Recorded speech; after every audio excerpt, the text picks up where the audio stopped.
സ്വന്തം മമ്മിയുടെ രക്തം കുടിക്കാത്ത ആരെങ്കിലും ഇരിപ്പുണ്ടെങ്കിൽ ഒന്ന് കൈ ഉയർത്തിക്ക്. സ്വന്തം മമ്മിയുടെ രക്തം കുടിക്കാത്ത ആരെങ്കിലും ഉണ്ടെങ്കിൽ ഒന്ന് കൈ ഉയർത്തിക്ക്. സ്വന്തം മമ്മിയുടെ രക്തം കുടിക്കാത്ത ആരെങ്കിലും ഉണ്ടെങ്കിൽ, നിങ്ങൾ ആരും യക്ഷിയൊന്നുമല്ലെന്ന് എനിക്കറിയാം.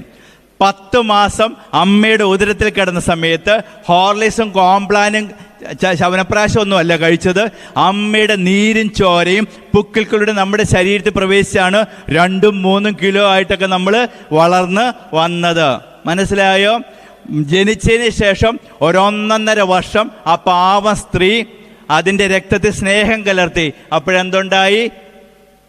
വെള്ള നിറമുണ്ടായി. രക്തത്തിന് എന്ത് നിറമുണ്ടായി? വെള്ള നിറമുണ്ടായി. എപ്പോഴാണ്? രക്തത്തിൽ അമ്മ സ്നേഹം കലർത്തിയപ്പോൾ. അമ്മയുടെ രക്തം കുടിച്ചാൽ നീ ഇങ്ങനെ ആയത് കേട്ടോ, ഓർത്തോ കേട്ടോ, ശരിയല്ലയോ? രണ്ടാമത് ലവ് അതേഴ്സ് എന്നുള്ളതിന് നമ്മൾ ദൈവം കഴിഞ്ഞാൽ ഏറ്റവും കൂടുതൽ സ്നേഹിക്കേണ്ടത് ആരെയാണ്? പപ്പയും മമ്മിയും. ആരെയാണ് സ്നേഹിക്കേണ്ടത്? പപ്പയും മമ്മിയും ആണ് സ്നേഹിക്കേണ്ടത്. അപ്പാവിനെയും അമ്മേനെയാണ് സ്നേഹിക്കേണ്ടത്. ഒരു ബീജത്തിൻ്റെയും 10 മാസത്തെ ചുമട്ടുകൂലിയും കൊടുത്തു കഴിഞ്ഞാൽ പപ്പയോടും മമ്മിയോടും ഉള്ള ബന്ധം തീരില്ല എന്ന് ഓർത്തുകൊള്ളുക. ആ അപ്പനൊക്കെ ഉള്ളപ്പോൾ നമ്മുടെ വില. ഈ വിശ്വോദി എഞ്ചിനീയറിംഗ് കോളേജ് അറിയാവോ? വാഴക്കുളത്തെ.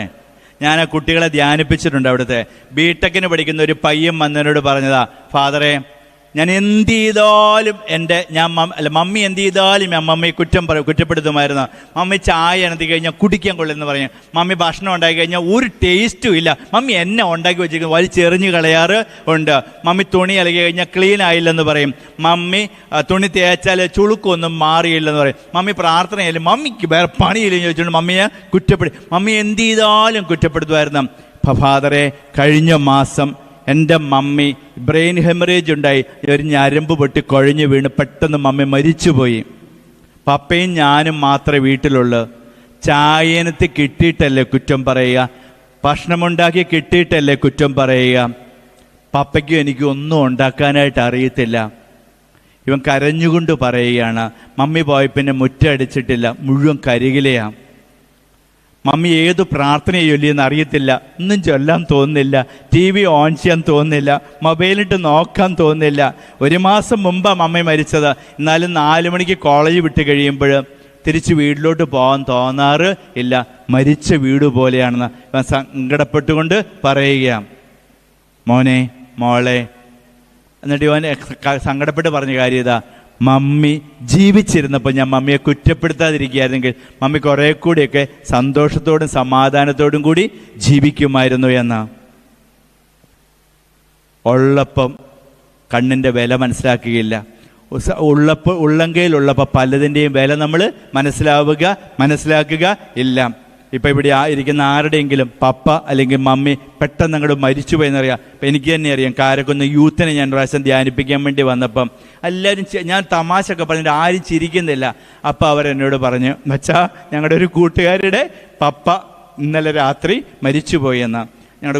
അവൾക്ക് ഭയങ്കര സങ്കടം. അവൾ കരയുമ്പോൾ ഞങ്ങൾക്ക് എങ്ങനെ ചിരിക്കാൻ പറ്റുമെന്ന്. അന്ന് രാത്രിയിലാണ് ഞാൻ ഇവിടെ വന്നത്. യൂത്ത് രാത്രി ഇവിടെ കൂടി പ്രാർത്ഥിക്കാറുണ്ട്. അന്ന് അവരെന്നോട് പറയുകയാണ്, മോനെ, പപ്പയും മമ്മിയും കൊള്ളപ്പോൾ അവരുടെ വില നമുക്ക് മനസ്സിലാവുകയില്ല.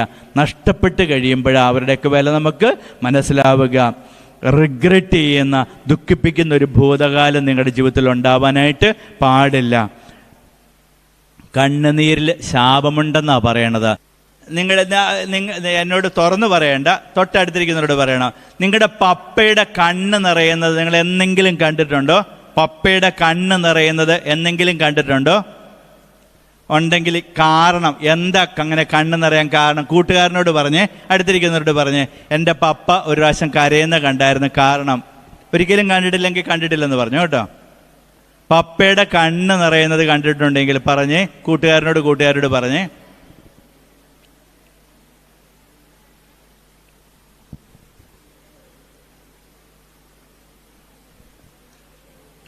നിങ്ങൾ കാരണം എന്നെങ്കിലും പപ്പയുടെ കണ്ണ് നിറഞ്ഞിട്ടുണ്ടോ?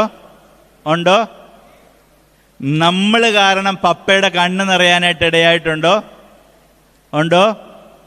ഏതെങ്കിലും ഒരു ടീച്ചർ അല്ലെങ്കിൽ അച്ഛൻ, പ്രിൻസിപ്പള് നിങ്ങൾ പപ്പയെ വിളിച്ചിട്ട് നിങ്ങളെപ്പറ്റി കുറ്റം പറഞ്ഞപ്പോൾ പപ്പയുടെ കണ്ണിൻ്റെ നിറം എന്തായിരുന്നു? റെഡ്, ചുമപ്പ്. കാരണം എന്താ? പപ്പയ്ക്ക് സങ്കടം വന്ന മാതാപിതാക്കളുടെ കണ്ണുനീരിൽ ശാപമുണ്ടെന്നാണ് ബൈബിള് പഠിപ്പിക്കുന്നത്. മാതാപിതാക്കളുടെ കണ്ണുനീരിൽ ശാപം ഉണ്ട് എന്നാണ് ബൈബിള് പഠിപ്പിക്കുന്നത്. അത് ഓർമ്മയിൽ സൂക്ഷിക്കുക. ഞാനിങ്ങനെ ഒന്ന് വാചകടിക്കുന്നുണ്ടെങ്കിലും പണ്ട് എൻ്റെ സ്വഭാവം ഒട്ടും ശരിയല്ലായിരുന്നു കേട്ടോ. ഈ മോൻ്റെയൊക്കെ പ്രായത്തിൽ എൻ്റെ സ്വഭാവം ഒട്ടും ശരി അല്ലായിരുന്നു. ഞാൻ കൊച്ചായിരുന്ന സമയത്ത് ഞാൻ പലവട്ടം പ്രാർത്ഥിച്ചിട്ടുണ്ട് എൻ്റെ സ്വന്തം അപ്പനൊന്ന് മരിച്ചു കാണാൻ വേണ്ടി. ഞാൻ പല പ്രാവശ്യം പ്രാർത്ഥിച്ചിട്ടുണ്ട് എൻ്റെ പപ്പയൊന്ന് മരിച്ചു കാണാൻ വേണ്ടി. പപ്പ എവിടെയെങ്കിലും പോയി കഴിഞ്ഞാൽ ഇന്ത്യക്ക് സ്വാതന്ത്ര്യം കിട്ടിയ അനുഭവമായിരുന്നു എനിക്ക്. കാരണം എൻ്റെ പപ്പ അത്ര ദുഷ്ടനൊന്നുമല്ല, പക്ഷെ എനിക്ക് എൻ്റെ പപ്പയെ ഭയങ്കര പേടിയാണ്. ഒന്ന് പപ്പയുടെ ശബ്ദം, രണ്ടാമത് പേരെ ഇങ്ങനെ പിടിച്ചാൽ കാതു കുത്തിയേ വിടുകയുള്ളായിരുന്നു. ഇങ്ങനെ ഒരു പിടുത്തം ഉണ്ടായിരുന്നു. ഇത് രണ്ടും എനിക്ക് ഭയങ്കര പേടിയായിരുന്നു. എൻ്റെ പപ്പയെ പറ്റിയുള്ള ധാരണ എനിക്ക് മാറിക്കിട്ടത് ഒരു ജൂൺ മാസത്തിലാണ്. എനിക്കൊരു അനുജനുണ്ട്. ഞാൻ 4 പഠിക്കുമ്പോഴാന്ന് തോന്നുന്നു അനുജൻ ആദ്യമായിട്ട് 1ാം ക്ലാസ് സ്കൂളിൽ പോവുക. അപ്പം എൻ്റെ കടമയാണ്, ഞാൻ ചേട്ടായി ഇവൻ്റെ സ്ലേറ്റും കോടയും എല്ലാ സാധനങ്ങളും കൊണ്ടുപോകുന്നുള്ള എൻ്റെ കടമയാണ്. എന്നോട് പറഞ്ഞിട്ടുണ്ട് കുട്ടനെ നോക്കിയേക്കണം കൊണ്ട് എപ്പോഴും കൂടെ നടത്തിക്കോണം എന്നൊക്കെ എന്നോട് പറഞ്ഞ. എൻ്റെ സ്വഭാവം അപ്പനെ നന്നായിട്ട് അറിയാവുന്നത് കൊണ്ട് ഒരു വലിയ കുട വാങ്ങിച്ചു തന്ന. എന്നോട് പറഞ്ഞു എപ്പോഴും അനുജനെ കുട്ടനെയും കൂടെ എപ്പോഴും കുടയിലൊക്കെ കയറ്റിക്കോണം, എല്ലാം വീട്ടിൽ കൊണ്ടുവന്നോണം എല്ലാം എന്നോട് പറഞ്ഞേൽപ്പിച്ചിട്ടുണ്ട്. ഒരു ദിവസം സ്കൂൾ വിട്ട സമയത്ത് ഭയങ്കര മഴ. എൻ്റെ ഒരു കൂട്ടുകാരൻ പറഞ്ഞു, എടാ ഞാൻ കുട കൊണ്ടുവന്നിട്ടില്ല, എന്നെ കൂടെ കൊണ്ടുപോകാമോ എന്ന് ചോദിച്ചു. എൻ്റെ വീടിൻ്റെ അടുത്തുള്ളതാണ്. ഞാൻ പറഞ്ഞു പോരാൻ പറഞ്ഞു. എൻ്റെ കൂട്ടുകാരനോട് പറഞ്ഞു. എൻ്റെ അനുജൻ തീരെ ചെറുതാണ്, ഇതുപോലത്തെ ഒരു കൊച്ചാ. അവൻ എനിക്കിട്ട് ദയനീയമായിട്ട് എനിക്കിട്ട് നോക്കി. അപ്പം എൻ്റെ അനുജനോട് ഞാൻ പറഞ്ഞു, കുട്ട നീ ഇവിടെ നിന്നോ, ഇത്തിരി കഴിയുമ്പോൾ മഴ മാറിക്കഴിയുമ്പോൾ നീ വന്നാൽ മതി, ഞാൻ എൻ്റെ കൂട്ടുകാരനെ കൂട്ടിക്കൊണ്ട് പോകുകയെന്ന് പറഞ്ഞ് എൻ്റെ കൂട്ടുകാരനെ കൂട്ടിക്കൊണ്ട് പോയി. അവനെ കൊണ്ട് അവൻ്റെ വീട്ടിലാക്കി. അതിനുശേഷം ഞാൻ എൻ്റെ വീട്ടിൽ വന്ന ഒരു 15 മിനിറ്റ് കഴിഞ്ഞപ്പോൾ എൻ്റെ അനുജനൊരു വെള്ള ഷർട്ടാണ്, യൂണിഫോം, നനഞ്ഞു കുളിച്ച് മൊത്തം ചെളി. അവൻ്റെ കയ്യിലായിരുന്നു സ്ലേറ്റിൻ്റെ പകുതിയേ ഉള്ളൂ, മുട്ട് പൊട്ടിയിട്ടുണ്ട്. കരഞ്ഞുകൊണ്ട് വീട്ടിലോട്ട് കയറി വന്ന. ഇവനെ ഇളയ മകനായതുകൊണ്ട് പപ്പയ്ക്കൊക്കെ അവനെ വലിയ ഇഷ്ടമാണ്. അപ്പൻ അവനെ കണ്ടപ്പോൾ ചോദിച്ചു, കുട്ട എന്നെ പറ്റിയെന്ന് ചോദിച്ചു. കുട്ടനുടനെ പറയാൻ തുടങ്ങി, പപ്പ സ്കൂളിൽ വിട്ടപ്പം ഭയങ്കര മഴയായിരുന്നു, ചേട്ടൻ്റെ കൂട്ടുകാരനെ കൂട്ടിക്കൊണ്ട് പോയി, എന്നോട് പറഞ്ഞ് അവിടെ നിന്നു, ഇത്തിരി കഴിയുമ്പോൾ മഴ മാറിക്കഴിയുമ്പോൾ നീ വന്നാൽ മതി എന്ന് പറഞ്ഞ് കൂട്ടുകാരൻ്റെ കൂടെ ചേട്ടായി പോയി. കുറച്ച് കഴിഞ്ഞപ്പം എല്ലാ പിള്ളേരും വീട്ടിൽ പോയി. എനിക്ക് ആകെ പേടിയായി. പിയൂണങ്കിൾ വന്ന് വാതിലെല്ലാം അടയ്ക്കാൻ തുടങ്ങി. ഞാൻ പേടി കാരണം ഓടിയപ്പോൾ ഞാൻ വീണപ്പോൾ സ്ലേറ്റ് പൊട്ടി, കാലിപ്പൊട്ടി, തലപ്പൊട്ടി, ഇങ്ങനെ പൊട്ടിയതെല്ലാം വിവരിച്ചുകൊണ്ടിരിക്കുക. അവൻ്റെ വിവരണം തീരുന്നതിന് മുമ്പേ എൻ്റെ അപ്പൻ്റെ കൈ കിട്ടിയത് പട്ടിയെ തല്ലാൻ വെച്ചിരുന്ന ഒരു കാപ്പിയുടെ വടിയാണ്. അത് വെച്ച് എനിക്കിട്ടാണ് ഇങ്ങനെയാണോ കൊച്ചിനെ നോക്കും ചോദിച്ചുകൊണ്ട് എൻ്റെ തൊടയെ എൻ്റെ അപ്പൻ തല്ലി പൊട്ടിച്ച്. അവനെ കൊല്ലാനുള്ള ദേഷ്യം ഉണ്ടായിരുന്നു. ഞാൻ കരഞ്ഞുകൊണ്ട് കട്ടിലേ പോയിട്ട് കിടന്നു. എൻ്റെ അമ്മയ്ക്ക് എന്നോട് ഇത്തിരി കൂടെ സ്നേഹമുണ്ട്. അമ്മ പറഞ്ഞു, മോനെ വന്ന് ചായ കുടിക്കാൻ പറഞ്ഞു. ഞാൻ എഴുന്നേറ്റില്ല. ഇത്തിരി കഴിഞ്ഞ് ഡ്രസ്സ് മാറിയിട്ട് കുളിക്കാൻ പറഞ്ഞു. ഞാൻ എഴുന്നേറ്റില്ല. അന്ന് ഞാൻ ഹർത്താൽ പ്രഖ്യാപിച്ച്. കുറേ കഴിഞ്ഞ് പ്രാർത്ഥിക്കാൻ വിളിച്ച് എഴുന്നേറ്റില്ല. അത്താഴം കഴിക്കാൻ വിളിച്ച് എഴുന്നേറ്റില്ല. ഞാൻ അവിടെ പോയി കിടന്നു. സാധാരണഗതിയിൽ 9:30 ആകുമ്പോൾ എൻ്റെ അപ്പൻ ഉറങ്ങുന്നതാണ്. ഞാൻ നോക്കുമ്പോൾ എൻ്റെ മുറിയുടെ വാതിലിൻ്റെ അടുത്ത് വരാന്ത പോലെയുണ്ട്. എൻ്റെ അപ്പൻ ചുമ്മാ അങ്ങോട്ടും ഇങ്ങോട്ടും ചുമ്മാ ഇങ്ങനെ നടക്കുക, രാത്രിയിൽ ഉറങ്ങുന്നതിന് പകരം. ഞാൻ കിടക്കുന്ന മുറി വരുമ്പോൾ അകത്തോട്ട് ഇങ്ങനെ നോക്കും, ഒരു മൈൻഡും ഇല്ല, അങ്ങോട്ടും ഇങ്ങോട്ടും നടപ്പുണ്ട്. എനിക്കാണേലും കിടന്നിട്ട് ഉറക്കം വരുന്നില്ല. സത്യം പറയാൻ തല്ല് കിട്ടിയത് കൊണ്ടൊന്നുമില്ല, വിശന്നിട്ട് ഉറക്കം വരുന്നില്ല, വാശിക്ക് കയറി കിടന്നത് ആണ്. ഒരു 10 മണിയൊക്കെ ആകാറായി കഴിഞ്ഞപ്പം എൻ്റെ അപ്പൻ എൻ്റെ മുറിയിലോട്ട് കയറി വന്ന് ലൈറ്റ് ഓൺ ചെയ്ത് ഉടനെ ഞാൻ പുതപ്പെടുത്തിട്ട് ഇങ്ങനെ കണ്ണടച്ച് ഉറങ്ങുന്ന പോലെ കിടന്ന് എൻ്റെ അടുത്തോട്ട് വന്നതിന് ശേഷം ഞാൻ ഉറങ്ങുവാണെന്ന് ഉറപ്പാക്കിയിട്ട് പുതപ്പ് ബ്ലാങ്കറ്റ് ഇങ്ങനെ പൊക്കിയിട്ട് തല്ലുകൊണ്ട് പൊട്ടിയ ഭാഗത്തിന് അപ്പനിങ്ങനെ നോക്കി. എന്നിട്ടൊന്നും ചെയ്തില്ല, മുടുക പോലും ചെയ്യാതെ ലൈറ്റ് ഓഫാക്കാതെ ഇറങ്ങിപ്പോയി. ഇത്തിരി കഴിഞ്ഞ് നോക്കുമ്പോൾ വീണ്ടും കയറി വരുന്നുണ്ട്. ചെരുപ്പൊന്നും ഇല്ലാണ്ട് ശബ്ദം ഉണ്ടാക്കാതെ കയറി വന്ന. ഇപ്രാവശ്യം വന്നപ്പോൾ ഇടത് കൈയിൽ എന്തോ ബിറ്റാഡിയം പോലെ എന്തൊരു ഓയിൽമെൻറ്റുമായിട്ടാണ് കയറി വന്നത്. കയറി വന്നിട്ട് ഞാൻ ഉറങ്ങുവാണെന്ന് ഉറപ്പാക്കിയിട്ട് എൻ്റെ അപ്പൻ ഈ മരുന്ന് കൊണ്ട് തൊലി പോയ ഭാഗത്ത് അപ്പൻ ഇങ്ങനെ തിരുമ്മിത്തന്ന് കുനിഞ്ഞിങ്ങനെ തിരുമ്മുമ്പോൾ അപ്പൻ്റെ ചൂടുള്ള കണ്ണുനീര് എൻ്റെ തൊടയിൽ വീണ. ഇപ്പോഴും അതിൻ്റെ ചൂട് പോയിട്ടില്ല. ഉറക്കം നടിച്ച് കിടന്നിരുന്ന എൻ്റെയും കണ്ണ് നിറയാനായിട്ട് തുടങ്ങി. അപ്പൻ എന്നിട്ട് കട്ടിലിൻ്റെ സൈഡിൽ ഇരുന്ന് ആദ്യം മരുന്നിട്ട് തന്ന് എൻ്റെ കാലയിൽ ഇങ്ങനെ കുറേ നേരം ഇരുന്ന് തിരുമ്മി കഴിഞ്ഞപ്പം പിന്നെ എന്താ സംഭവിച്ചത് എനിക്കറിയത്തില്ല. തല്ലും തലോടലും വിശപ്പും എല്ലാം കൂടെ ഒരുമിച്ച് വന്നുകൊണ്ട് ഞാനങ്ങ് മയങ്ങിപ്പോയി. ഉറങ്ങിപ്പോയി. അതിനുശേഷം രാവിലെ എഴുന്നേറ്റപ്പം എൻ്റെ അപ്പം പാവമാണല്ലോ എന്ന് ഓർത്തുകൊണ്ട് അപ്പനെ ഞാൻ സ്നേഹിക്കാൻ വേണ്ടി ചെന്നപ്പോൾ ഒരുമാതിരി കടുവ കടിക്കാൻ വരുന്ന പോലെ ബഹളം ഉണ്ടാക്കിക്കൊണ്ട് എൻ്റെ അടുത്തോട്ട് വരുക. പക്ഷേ എനിക്ക് മനസ്സിലായി ഈ ഒച്ചപ്പാടും ബഹളമെല്ലാം അപ്പൻ്റെ നമ്പറാണെന്ന് എനിക്ക് മനസ്സിലായി. സത്യം പറയാം, അന്ന് മുതൽ ഇന്ന് വരെ ഈ ഭൂമി ഞാൻ ഏറ്റവും കൂടുതൽ സ്നേഹിക്കുന്നത് എൻ്റെ അപ്പനെ ആണ്. പിന്നെ എൻ്റെ അപ്പനെ എനിക്ക് ഒരിക്കലും പേടി തോന്നിയിട്ടില്ല. ഇത് പറയുമ്പം പോലെ എൻ്റെ കണ്ണ് നിറയുന്നുണ്ട്, എൻ്റെ നെഞ്ചിൻ്റെ ഇടുപ്പ് കൂടുതലാണ്, ഇപ്പം എൻ്റെ പൾസ് കൂടുതലാണ്. എനിക്ക് കുറ്റബോധമുണ്ട്. ഈ അപ്പന പണ്ട് മരിക്കാൻ വേണ്ടി ഞാൻ പ്രാർത്ഥിച്ചത്.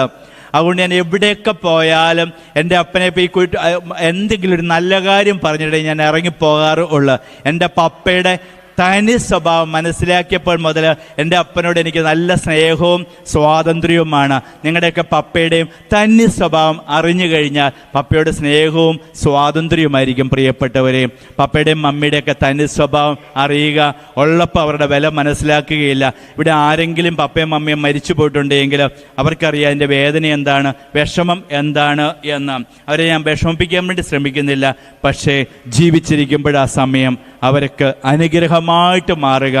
അവരുടെ കണ്ണ് നിറയണം, അവരുടെ കണ്ണ് നിറയണം സന്തോഷവും അഭിമാനവും. കാരണം +2-കാരെ, മകനെ +2 പഠിക്കുന്ന മക്കളെ, ഇപ്പോൾ റിസൾട്ട് വന്നു കഴിയുമ്പോൾ നിങ്ങൾ മരത്തെ കയറിയിരിക്കുന്ന കണ്ടു കഴിയുമ്പോൾ പപ്പയുടെ കണ്ണ് നിറയും. മരത്തെ കയറിയിരിക്കുന്ന പറഞ്ഞാൽ ഫ്ലെക്സിൽ +2-ന് ഫുൾ A+ അല്ലെ 100% മാർക്ക് കിട്ടിയതിൻ്റെ പേരിൽ പത്രത്തിൽ ഫോട്ടോ വന്നു കഴിയുമ്പോൾ 10ാം ക്ലാസ്സുകളുടെയും +2-കാരുടെയൊക്കെ ഫോട്ടോ വരുമ്പോൾ അവരുടെ കണ്ണ് നിറയും. അത് അഭിമാനത്തിൻ്റെ കണ്ണുനീരാണ്. അല്ലെങ്കിൽ നിങ്ങൾ സ്റ്റേജിൽ കയറി, ഞാൻ പഠിച്ചത് മാന്നാന സെൻറ്റ് എഫ്രൈംസ് സ്കൂളിലാണ് പഠിച്ചത്. ബോറടിക്കുന്നുണ്ടോ? മടുത്തോ? ബിരിയാണി തിന്നാറായോ? ഇത് തിന്നാൻ തന്നെയാണോ വന്നിരിക്കുന്നത്?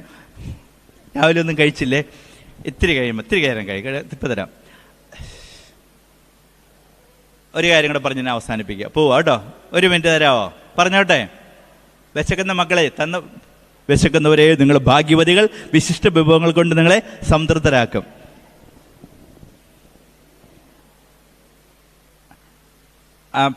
ആനിവേഴ്സറിയിലല്ലേ പ്രൈസ് ഡിസ്ട്രിബ്യൂഷൻ നടക്കുന്നത്, സമ്മാന വിതരണം നടക്കുന്നത് എന്നാണ് ഞാനിപ്പോഴും ഓർക്കുകയാണ്. പേരൻസ് ഉണ്ട്, ടീച്ചേഴ്സ് ഉണ്ട്, ഞങ്ങൾ സ്റ്റുഡൻസും ഉണ്ട്. സമ്മാന വിതരണം നടക്കുക. ഒരു സാർ ഇങ്ങനെ അനൗൺസ് ചെയ്തു, ലളിതഗാനം ഫസ്റ്റ് പ്രൈസ് ഒരു പേര് പറഞ്ഞ, അടുത്തത് പ്രസംഗം ഫസ്റ്റ് പ്രൈസ് സിദ്ധാർത്ഥ് എന്ന് പറഞ്ഞ. ഇത് കേട്ടപ്പോഴേ സിദ്ധാർത്ഥ ഇങ്ങനെ നടുക്കൂടെ വരുന്ന എല്ലാവരും കൈയടിക്കുക. പേരൻസും സ്റ്റുഡൻസും എല്ലാവരും ഇരിപ്പുണ്ട്. ഒരങ്കിൾ എഴുന്നേറ്റിട്ട് സ്റ്റേജ് വിടുക, പുറകോട്ട് തിരിഞ്ഞിട്ട് ഇപ്പം സ്റ്റേജിൽ കയറുന്ന എൻ്റെ മോനാണെന്ന് പറഞ്ഞുകൊണ്ട് എല്ലാവരോടും പറയുക. എന്നിട്ട് ഈ മകൻ അപ്പൻ്റെ ഈ ചേട്ടായിയുടെ കണ്ണ് നിറയുന്നുണ്ട്. എന്നിട്ട് ചേട്ടായി വന്നിരുന്ന പിന്നെ 2-3 ഐറ്റം, പിന്നെ കഥാപ്രസംഗം ഫസ്റ്റ് പ്രൈസ് സിദ്ധാർത്ഥ് എന്ന് പറഞ്ഞു. അപ്പോൾ സിദ്ധാർത്ഥ് വരുമ്പോൾ എല്ലാവരും കൈയടിക്കുന്നു. ഉടനെ ഈ അങ്കിൾ എഴുന്നേറ്റിട്ട് ഇപ്പം സ്റ്റേജിൽ കയറുന്ന എൻ്റെ മോനാണെന്ന് പറഞ്ഞുകൊണ്ട് ഇദ്ദേഹം എല്ലാവരും തോണ്ടി വിളിക്കുകയാണ്. എന്നിട്ട് കണ്ണ് നിറയുന്നുണ്ട്. നിങ്ങൾക്കറിയാമോ, സിദ്ധാർത്ഥൻ്റെ വീട് എൻ്റെ അടുത്താണ്. ഈ സിദ്ധാർത്ഥൻ്റെ പപ്പ ജന്മന അന്ധന, കണ്ണുണ്ട് പക്ഷെ ഒട്ടും കാഴ്ചയില്ല. പക്ഷേ കാഴ്ചയില്ലാത്ത ആ കണ്ണിൽ നിന്ന് മകൻ സ്റ്റേജിൽ സമ്മാനം മേടിക്കാൻ പോകുമ്പോൾ എല്ലാവരും കൈയടിക്കുമ്പോൾ ഇദ്ദേഹത്തിൻ്റെ കണ്ണ് നിറഞ്ഞൊഴുകുകയാണ്. അത് അഭിമാനത്തിൻ്റെ കണ്ണുനീരാണ്. നിങ്ങളെപ്പറ്റി നല്ലത് കേട്ട് കഴിയുമ്പോൾ, നിങ്ങൾ +2-കാർ പഠിച്ച് എൻട്രൻസ് എഴുതി, എൻട്രൻസ് റാങ്ക് കിട്ടി, അല്ലെ ഒരു ഡോക്ടറായി, അല്ല ആദ്യത്തെ ശമ്പളം കൊണ്ട് പപ്പയുടെ കൈക്കൊണ്ട് കൊടുക്കുമ്പോൾ പപ്പ കെട്ടിപ്പിടിച്ച് നിങ്ങളുടെ നെറ്റിയിൽ ഉമ്മ തരും. അത് അഭിമാനത്തിൻ്റെയും അനുഗ്രഹത്തിൻ്റെയും കണ്ണുനീര് ആണ്. നിങ്ങളുടെ മമ്മിക്ക് ആദ്യത്തെ ശമ്പളം കിട്ടിക്കഴിഞ്ഞാൽ സാരി മേടിച്ചു കൊണ്ട് കൊടുക്കുക. അപ്പോൾ നെറ്റി ഉമ്മ തന്നിട്ട് അമ്മയുടെ കണ്ണ് നിറയും. അത് അഭിമാനത്തിൻ്റെ അനുഗ്രഹത്തിൻ്റെ കണ്ണുനീരാണ്. മറ്റത് ശാപത്തിൻ്റെ കണ്ണുനീരാണ്. ഒരിക്കലും അതുണ്ടാവാനായിട്ട് പാടില്ല പ്രിയപ്പെട്ടവരെ.